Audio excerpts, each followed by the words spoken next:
Welcome back. Pakistan super league का इस वक्त मैच जारी है। Islamabad United versus Multan Sultan. Islamabad United ने पहले बैटिंग की हुई है, 203 रन का टारगेट दिया है। जवाब में बैटिंग जारी है मुल्तान सुल्तान की। 96 पर 4 खिलाड़ी इस वक्त मुल्तान सुल्तान के आउट हो चुके हैं। 11.2 ओवर्स का खेल इस वक्त मुकम्मल हो चुका है।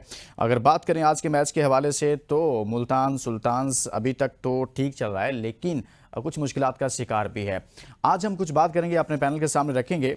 शाहनवाज राणा साहब, हैदर अली को शामिल किया गया, आज उनको मौका दिया गया है, प्लेइंग 11 का हिस्सा बनाया गया। कैसे देखते हैं उनकी परफॉर्मेंस को? उन्होंने कुछ रन्स किए आज। यार यकीनन आज हैदर अली ने जो थे वो टीम में अपनी शमूलियत को बिल्कुल जिसको कहना चाहिए कि दुरुस्त करार दिलवा दिया है। और उन्होंने जिस तरह से आज छक्के और चौके मारे हैं, तो इस खिलाड़ी से तो हम माजी में भी बहुत तवक्कुआत रखते थे कि ये खिलाड़ी जो है ये पाकिस्तान के लिए एक लंबा अरसा खेलेगा और बड़ा ताकतवर हिटर जो है वो बनेगा। लेकिन अनफॉर्चुनेटली दरमियान में आकर इनकी जो कारकर्दगी थी वो ऐसी हो गई कि ये बेचारे टीम से ही बाहर हो गए। लेकिन आज के मैच में तो यकीनन हैदर अली ने जो है वो बहुत कमाल की इनिंग खेली है और उनकी ही जारहाना बैटिंग की वजह से जो था वो इस्लामाबाद जो है वो 200 का हदफ हासिल करने में कामयाब हुआ। अदरवाइज ये कि दरमियान में तो यूं लगता था कि शायद 290-80 से ज्यादा स्कोर जो है वो बहुत मुश्किल हो जाएगा इस्लामाबाद के लिए करना। लेकिन हैदर अली की बैटिंग ने जो था वो इस हदफ को हासिल करने में एक नुमाया किरदार अदा किया। तो आज तो हैदर अली ने यकीनी तौर के ऊपर अपनी जो टीम में शमूलियत है उसको सही साबित कर दिया है। सही है। बदियुज़्ज़मान साहब, अगर हम हैदर अली की बात करें तो पाकिस्तान की तरफ से कुछ मैचेस उन्होंने खेले, फिर ड्रॉप हुए, इन आउट चलता रहा है हैदर अली का। पाकिस्तान सुपर लीग हैदर अली के लिए कितनी अहम है? देखिए, पाकिस्तान सुपर लीग हर उस खिलाड़ी के लिए अहम है जो पाकिस्तान टीम की तरफ से खेलना चाहता है। और हैदर अली को जैसे राणा साहब ने भी बात की है कि हैदर अली जब आए थे तो एक इम्पैक्ट उन्होंने डाला था, खासतौर पर क्रिकेट में जिस तरीके से वो पावर हिटिंग करते थे। आपको वो छक्का भी याद होगा जब हार्दिक पांड्या को उन्होंने एक लंबा छक्का मारा, तो उस पर भी काफी एरो भी लोगों के इतनी ज्यादा लंबा और पावर हिटिंग वाला प्लेयर आपको मिला है। तो उसके बाद इनकी जब भी इनको टीम में शामिल किया गया तो इनकी परफॉर्मेंस में वो तसल्सल नहीं रहा जो एक खिलाड़ी की परफॉर्मेंस में होना चाहिए। तो मुतादिद बार इनको मौके मिले, लेकिन वो उसमें जो सर्वाइव नहीं कर सके, जिसकी वजह से वो टीम से ही बाहर हो गए। पाकिस्तान सुपर लीग में भी काफी मैचेस खेले, लेकिन उस तरह की परफॉर्मेंस नहीं दे पाए। ये जो सुपर लीग है, ये सीजन 10 है, ये इनके लिए भी बहुत ज्यादा अहमियत का हामिल है, क्योंकि अब पाकिस्तान को T20 में जो टीम का एक जो बातें हो रही हैं, जो जिस तरीके से इशारा दिया जा रहा है कि T20 की टीम बिल्कुल अलग कर दी जाएगी, तो उसमें मेरे ख्याल में शाहजादा फरहान हो गए, हैदर अली हो गए, इसी तरीके से जो है और एक सुफियान मुकीम की सूरत में आपके पास लेफ्ट आर्म स्पिनर हो गया, फिर अरफात मिनास की शक्ल में जो है वो स्पिनर हो गया। तो इस तरह के खिलाड़ियों के लिए बहुत अच्छा मौका है कि वो इस सुपर लीग से अपना फायदा उठाएं और पाकिस्तान टीम में जगह बनाएं, क्योंकि ये यंग खिलाड़ियों T20 हमेशा से यंग प्लेयर जो होते हैं और मॉडर्न डे क्रिकेट जो है वो आजकल है, वो ऐसा नहीं है कि हम जो क्रिकेट खेल होते हैं वही हम कर रहे हैं 160-65 रन की या 150 रन की बालियां खेल जाते हैं और हम चाहते हैं जीते। ऐसा कभी भी नहीं होता। अब आप देख रहे हैं कि 250 रन भी चेज हो रहे हैं, 240 रन भी चेज हो रहे हैं। तो मॉडर्न डे क्रिकेट के लिए हमें ऐसे प्लेयर चाहिए जो पावर हिटर हो, ऑलराउंडर ऐसे हों जो बैटिंग के साथ बॉलिंग के साथ बैटिंग भी अच्छी कर रहे हो, ताकि पाकिस्तान टीम को फायदा हो। और एक छोटी सी बात जो राणा साहब ने थोड़ी देर पहले की कि जो कराची में शायकीन नहीं आ रहे उसके लिए हिकमत अमली नहीं बनाएगी, बिल्कुल इन्होंने सही कहा। देखिए, जब इतनी बड़ी आप लीग करा रहे होते हैं तो किसी इंक्लोजर का टिकट 3000 का, किसी का 2000, किसी का 10, किसी का 15,000 का आपने टिकट रख दिया। आपको चाहिए था कि आपके शायकीन क्रिकेट के दिल टूटे हुए, पाकिस्तान टीम की परफॉर्मेंस से टूटे हुए, तो आप कॉलेजेस हो गए, यूनिवर्सिटी हो गई, स्कूल हो गए, ऐसे जगहों पे और बहुत सारी जगहों पे जाके टिकट दे सकते थे। उनको कह सकते थे कि आए आप मैच देखें, हम आपके लिए फ्री एंट्री करते हैं, या कुछ ऐसे कम एंट्री में टिकट रख देते ताकि शायकीन क्रिकेट आते। और राणा साहब को मैं एक बात बता दूं कि पहले होता था कि बहुत दूर गाड़ियां खड़ी होती थी और पैदल लोग आते थे। अब बिल्कुल यानी कि नेशनल स्टेडियम है और नेशनल स्टेडियम के सामने कोचिंग सेंटर है, उसके बराबर में चाइना ग्राउंड है, जस्ट 3 से 4 मिनट की वॉक है और आप स्टेडियम में आ सकते हैं। लेकिन वही वजह है कि कराची वाले रुकावटें बर्दाश्त नहीं करते। कराची वालों का मिजाज जो है वो मुल्तान, लाहौर और पिंडी से थोड़ा सा अलग है। सही है, उनका मजाज थोड़ा डिफरेंट है। हैदर अली की हमने कुछ बात की है, लेकिन कामरान गुलाम जो माजी में डोमेस्टिक में बड़ा अच्छा परफॉर्म करते रहे, पाकिस्तान टीम में जगह बनाई, लेकिन फिर आखिर जावेद साहब ने अचानक से उनको ड्रॉप कर दिया। ड्रॉप करने पर सवाल पूछा गया क्यों ड्रॉप किया, तो कहा कि वो फील्डर अच्छे नहीं हैं। इस मैच में उन्होंने 13 बॉल पे 17 रन बनाए हैं। शाहनवाज राणा साहब, कामरान गुलाम माजी में पाकिस्तान की कायद-ए-आज़म ट्रॉफी हो या दीगर पाकिस्तान की तरफ से पाकिस्तान कप हो, हर जगह पर उन्होंने परफॉर्म किया हुआ है। वो एक अच्छे बैट्समैन है। इस मैच में तो 13 बॉल पर 17 रन बनाए, लेकिन आप समझते हैं कि इस तरह का बैट्समैन जो है उसे भी इस पीएसएल में परफॉर्म करना चाहिए और वो भी पाकिस्तान टीम के लिए मुस्तकिल जगह बना सकते हैं? बात ये कि परफॉर्मेंस ही होती है कि जो कौमी टीम तक लेकर आती है, ठीक है ना। कामरान गुलाम बेशक बहुत अच्छा खिलाड़ी है और उसमें खासी सलाहियतें हैं, लेकिन एक और चीज है कि जब खिलाड़ी के सर के ऊपर आप एक तरह की तलवार लटका देंगे, और खासकर वो नौजवान खिलाड़ी के जो अभी मतलब रिसेंटली जो है वो पाकिस्तान टीम का हिस्सा बने हों, और उनके ऊपर एक ही तलवार हो के जी वो भाई उनको कुछ थोड़ा सा खेलने तो दें यार, उनको कुछ खिलाएं तो सही ना। उनकी जगह तो वो लोग ले लेके बैठ जाते हैं कि जो एक अरसे से पाकिस्तानी टीम का जो है वो हिस्सा है और वो कुछ भी नहीं कर रहे। लिहाजा ये है कि तब तक आप खिलाड़ी और बड़े खिलाड़ी पैदा नहीं कर सकते जब तक कि उन खिलाड़ियों को ये यकीन ना हो कि वो पाकिस्तान के लिए खेलेंगे और एक अरसे तक खेलेंगे। मुझे उम्मीद है कि अगर इस तरह के मतलब हिकमत अमली बनाई जाए तो कोई वजह नहीं है कि कामरान गुलाम क्या और दूसरे लड़के जो हैं वो परफॉर्मेंस ना दें। लेकिन यहाँ तो सूरत हाल ये है कि जब आपका मेंटोर ही किसी की जगह छोड़ने पर तैयार नहीं है, वो खुद ही खेले चला जा रहा है, वो 41 लाख रुपए भी ले रहा है हर महीने के, और टके की उसकी परफॉर्मेंस नहीं है, ना उससे बॉलिंग हो रही है ना उससे जनाब बैटिंग हो रही है। तो जो इस तरह के बेचारे खिलाड़ी हैं कि जो ये सोच रहे हैं कि उनके लिए ये जो लोग बैठे हुए सांप बनकर पीसीबी के ऊपर और कौमी टीम के ऊपर, जब तक ये जान नहीं छोड़ेंगे उन लोगों के जहन जो है वो मुतमईन नहीं होंगे। लिहाजा ये है कि भाई उससे उम्मीदें तो की जा सकती हैं, लेकिन उसको ये यकीन दिलाया जाए कि तुम अपनी कारकर्दगी को बेहतर बनाओ, तुम कौमी टीम का हिस्सा बनोगे, तुम पाकिस्तान का फ्यूचर हो। मुझे उम्मीद है कि कामरान गुलाम जो है वो भी परफॉर्मेंस देना शुरू कर देगा। दूसरी बात ये है कि अभी बदी भाई ने जो बिल्कुल ही बता दी सारी टीम के, जनाब अब T20 की टीम जो है ना वो क्या क्या बनती है। भाई यहाँ पर टीमें जो हैं वो आपकी कारकर्दगी पे नहीं बनती, यहाँ पर टीमें बनती हैं दोस्तियों पर, यहाँ ताल्लुकात पर, यहाँ सियासी बुनियाद के ऊपर, यहाँ की वजह से जी यहाँ पर टीम बनती है इस तरह से। तो अगर तो सलाहियतों के ऊपर बनना शुरू हो तो मैं पूरे यकीन से कहता हूं कि वो तमाम खिलाड़ी के जिन्होंने 2023 से लेकर और 2025 तक बुरी कारकर्दगी दिखाई है, वो सब के सब घर बाहर बैठ चुके होते, अपने घरों को जा चुके होते और नए लड़के उनकी जगह पर आकर खेल रहे होते। लेकिन चूंकि हमारे यहाँ कारकर्दगी की बुनियाद पर टीम जो है वो तश्कील ही नहीं दी जाती, यहाँ तो ताल्लुकात हैं, दोस्तियां हैं, रिश्तेदारियां हैं, सियासी वाबस्तगियां हैं, इनके ऊपर जो लोग पूरा उतरते हैं वो टीम का हिस्सा होते हैं। बदियुज़्ज़मान साहब, यहाँ तो ऐसी सिलेक्शन होती है सर, पीएसएल में परफॉर्म करें, कहीं पर भी परफॉर्म करें, लेकिन परफॉर्मेंस के साथ साथ और भी बहुत सारी चीज़ें ज़रूरी हैं। एक नया फैक्टर पाकिस्तान में आ गया हुआ है कुछ सालों से, वो सुसर वाला फैक्टर है सर, वो भी अब कहीं ना कहीं डोमिनेट करता हुआ नज़र आ रहा है। फिर और बाकी फैक्टर जो राणा साहब ने बताए हैं वो चीज़ें भी ज़रूरी होती हैं सर।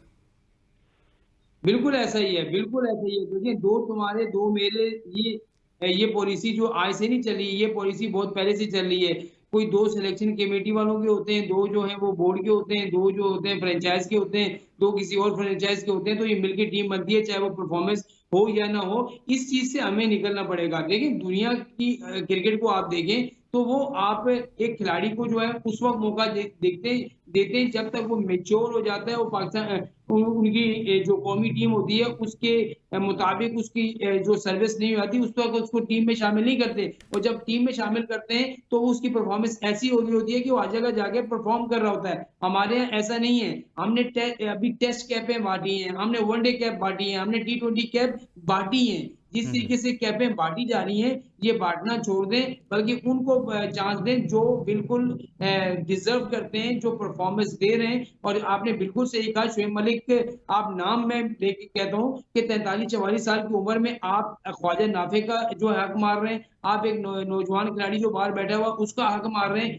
क्यों आप ऐसा कर रहे हैं? आपको अगर पाकिस्तान क्रिकेट बोर्ड मेंटोर के पैसे अलग देता है, फिर आप सुपर लीग से अलग पैसे कमा रहे हैं, आप टीवी पे बैठते हैं, वहां जाकर आपको जब किसी परफॉर्मेंस में हो वहां पर आप तनकीद पर तनकीद कर रहे होते हैं, वहां से पैसे अलग कमाते हैं। तो मेरे ख्याल में आप क्रिकेट की जान आपको छोड़ देनी चाहिए और किसी नौजवान खिलाड़ी का हक ना मारे, उसको आगे आने दें। राणा साहब कोई मशवरा देंगे शोएब मलिक साहब को आप? शाहनवाज राणा साहब, कह रहा हूं कि शैब साहब को मैं मशवरा क्या दूंगा, वो तो खुद बड़े ज़हीन और फतीन हैं और मेरा मशवरा वो कहाँ सुनेंगे। मुझे तो अगर वो सुन रहे होंगे और मैं जिस तरह से अभी पहले कह रहा था तो वो तो मुझे वैसे ही बुरा भला कह रहे होंगे कि यार ये कौन बंदा बैठकर क्या बकवास कर रहा है, ठीक है ना।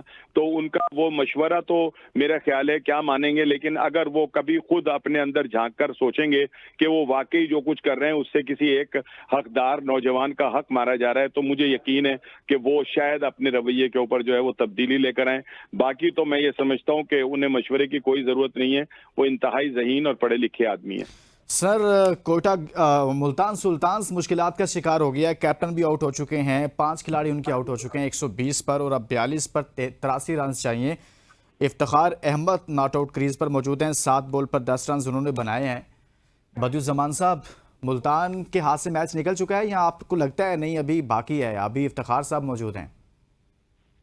देखिए, मौजूद होने की बात नहीं है। असल में मैंने पहले आपको बात की थी कि वहाँ पे जो पहली बैटिंग टीम कर रही है वो ज़्यादा कामयाब हो रही है और पहली बैटिंग में रन जो है वो 200 प्लस हो रहे हैं। तो मेरे ख्याल में सेकंड बैटिंग में थोड़ी-सी मुश्किलात है। पिंडी की क्रिकेट ग्राउंड में पिंडी की पिच में ऐसी है कि जहाँ पर वो ज़्यादा खुलकर बैटिंग नहीं हो रही और जिसकी वजह से जो है वो टारगेट चेज़ नहीं हो रहा। अभी तक देखिए, हम दोनों मैच, जितने भी मैच पिंडी में 2 या 3 मैच हुए हैं, उसमें टारगेट जो है वो चेस नहीं हो सका है। तो आज भी ऐसा ही लग रहा है। मुझे नहीं लग रहा है कि मुल्तान सुल्तान जो है इस टारगेट तक पहुंच पाएगी, क्योंकि जो अगर आप लीडिंग पे जाते हैं, इफ्तिखार आउट हो जाते हैं, तो फिर आपके पास नीचे कोई इस तरह का प्लेयर नहीं है जो आपको मैच जिता सके। तो ये मेरे ख्याल में बड़ा, अगर मुल्तान सुल्तान की टीम आ जाती है तो उसके लिए एक मुश्किल सूरत हाल आगे जाके जिस तरीके से पेशावर को पेश आ रही है, इनको भी पेश आ सकती है। शाहनवाज राणा साहब, टॉस का कितना अहम किरदार रहा आज के मैच में? अभी आपके सामने तकरीबन जो सूरत हाल है वो वाजे हो चुकी है। देखिए, टॉस तो यकीनी तौर के ऊपर बड़ा वाइटल रोल जो है वो अदा करता है और टॉस जो टीम जीतती है उसके पास बड़ा एक पूरा, मतलब जिसको कहना चाहिए कि उसके पास ऑप्शन होता है कि वो बैटिंग करेगी या फील्डिंग करेगी। और देखकर मौसम आज तो पिंडी के अंदर माशाल्लाह बारिश भी हुई है और बल्कि ज़्यादा बारिश हुई है और बड़ी ज़्यादा बारिश ने वहां पर ग्राउंड को सफेद कर दिया था और काफी मुश्किल से उन्होंने ग्राउंडमैन ने जो है उसको खेलने के काबिल बनाया। तो इस तमाम सूरत हाल में इतने तमाम मतलब मौसम के अंदर किसी कप्तान का टॉस जीत जाना जो है वो बड़ी बात है। लेकिन उन्होंने टॉस जीतकर जो बैटिंग बॉलिंग का फैसला किया, उधर से उनको ये था कि शायद हमें पिच से कोई मदद मिलेगी शुरू में और इस्लामाबाद की बैटिंग को हम समेट लेंगे या शुरू में ही कंटेन कर लेंगे। सर, ऐसा हुआ नहीं है, फिर ये तो गले पड़ नहीं हुआ गया ना। वो लोग, मैं बता रहा हूँ ना कि इस वक्त इस्लामाबाद की टीम जो है ना वो मुसलसल जीत के बाद वो बिल्कुल जेल हो चुकी है। उनका कप्तान जो है ना वो टीम को बहुत अच्छी तरह से जो है वो लीड कर रहा है और वो मतलब मैंने देखा है कि वो शायद फ्यूचर की तैयारी कर रहे हैं कि T20 का कप्तान जो है वो शादाबी हो। तो ये तमाम सूरत हाल जो है ना, और फिर टीम के तमाम मेंबर जो हैं वो उसका भरपूर साथ दे रहे हैं और फिर देखें कि वो खिलाड़ी के जिससे उनको कोई उम्मीद ही नहीं थी और जिसको आखिरी लम्हे के ऊपर उन्होंने अपनी टीम में शामिल किया, उस खिलाड़ी ने ऐसा चमत्कार दिखाना शुरू किया कि उसने 100 भी बना दिया और आज सिर्फ 30 बॉलों के ऊपर फिर उसने 53 कर दिया। तो वो खिलाड़ी डे बाय डे जो है वो एक बड़ा अहम सतून जो है वो बनता चला जा रहा है इस्लामाबाद के लिए। तो मेरा ख्याल है कि और दूसरी बात ये कि एक ऐसी बड़ी शिकस्त के जो मुल्तान को उठाना पड़ी कराची के हाथों के, जब वो 234 स्कोर करके हार गए और कराची ने वो इतना बड़ा स्कोर जो था वो चेस कर लिया। तो मेरा ख्याल है कि उस शिकस्त के बाद तो वैसे ही उनके जो है हाथ पैर वो शल हो चुके हैं और उन्हें अब समझ नहीं आ रही कि हमारा कमबैक जो है ना वो अब कैसे होना चाहिए। लिहाजा ये है कि अभी तो पार्टी शुरू हुई है और खासा अभी टूर्नामेंट बाकी पड़ा है। हाँ, अभी बहुत सारे और भी मैचेस मौजूद हैं, उसमें भी देखेंगे कि जब लाहौर आएंगे तो लाहौर का मौसम और लाहौर का क्राउड जो है वो किसको फेवर करेगा और क्या करेगा, ये तो अब आगे चल के पता चलेगा। बहुत जल्द लाहौर भी पड़ाव डालने वाली है पाकिस्तान सुपर लीग। लेकिन बदियुज़्ज़मान साहब, टॉस जीतना मोहम्मद रिजवान की जानिब से और फिर बॉलिंग का फैसला कर लेना, और फिर ये भी पता था कि पहले बारिश हुई है, शायद वो समझ रहे थे कि उनको फायदा होगा, लेकिन ऐसा हो नहीं पाया। देखिए, वही बात आ गई है कि टॉस जीतने के बाद अगर आपने बॉलिंग की थी तो मेरे ख्याल में आपको इस्लामाबाद को बहुत कम टोटल पे वो करना चाहिए था। हालांकि बीच में अगर आप देखें तो एक मौके पर ऐसा था कि इस्लामाबाद के इतने रन्स नहीं थे। ये आखिरी में हैदर अली और कॉलिन मेंडो ने जो बैटिंग की, उसके बाद जो उनके रन जो है वो 200 प्लस हुए। उसके बाद विकेट जब मैच शुरू हुआ तो वो थोड़ा-सा मॉइस्चर इसमें मौजूद था, विकेट थोड़ा-सा मुश्किल हो रही थी। हम्म। लेकिन बाद में जो है वो मौसम जैसे-जैसे बेहतर होता होता गया, विकेट भी सीधी होती गई और उन्होंने रन्स बना लिए। लेकिन आखिरी अब जो मुल्तान की, मैं पहले भी आपको जो बात की है ख़ास तौर पर मैंने, कि पिंडी की मुझे कोई जो कंडीशन है वो थोड़ी-सी मुख्तलिफ नज़र आ रही है लाहौर से और कराची से। कराची की कंडीशन जो है उसमें दोनों चाहे पहली बैटिंग हो, सेकंड बैटिंग हो, उसमें ये होता है कि आप टारगेट लंबा दे भी सकते हैं, उसको चेज़ भी कर सकते हैं। लेकिन पिंडी में ऐसा नहीं है, आपके सामने 2 मिसालें हैं, 140 रन पर टीम आउट हुई, 140 रन से पहले टीम आउट हुई, पूरे ओवर भी नहीं खेल पाई। तो मेरे ख्याल में वहाँ पर सेकंड बैटिंग करना थोड़ा आसान नहीं है। आसान नहीं था यहाँ पर इस तरह से करना। बहुत बहुत शुक्रिया शाहनवाज राणा साहब, आपका बहुत शुक्रिया बदियुज़्ज़मान साहब। और आज के शो में अभी मैच तो इस वक्त चल रहा है, लेकिन मुल्तान सुल्तान्स के लिए मुश्किलात है क्योंकि 203 रन करने हैं और इस वक्त मुल्तान के 6 खिलाड़ी आउट हो चुके हैं। काफ़ी मुश्किलात हैं, मुश्किल लग रहा है। इजाज़त दीजिए और अपना बहुत सारा ख्याल रखिए। अल्लाह हाफ़िज़।